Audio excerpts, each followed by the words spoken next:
சாப்பாடு இல்லாம இருக்குது. கறி சொன்னா செய்ய மாட்டியா?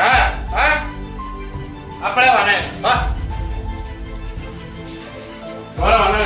நீயே சாப்பிடு, நீயே சாப்பிட்டு எனக்கு வரவே வா. ஆமா என்னடா உனக்கு என்னடா நல்லா இல்ல? என்ன நல்லா இல்ல? இன்னும் ஒரு நாள் பேச்சு சமைச்சா உனக்கு என்ன ஆயிடுதுன்னு கேக்குற. டெய்லி கறி கறின்னு எங்க போறது? செய்யும். என்ன செய்யணும்? நீ குடுக்குற இதுக்கு இன்னும் டெய்லி கறி ஆக்கி ஆக்கி போட்டு இருக்கிறேன் நானு. போடாங்க என்ன போடானு?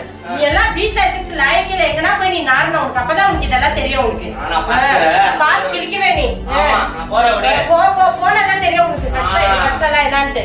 ஒரு நாள் போதா போற தெரியும் உனக்கு என்னன்னு சொல்லிட்டு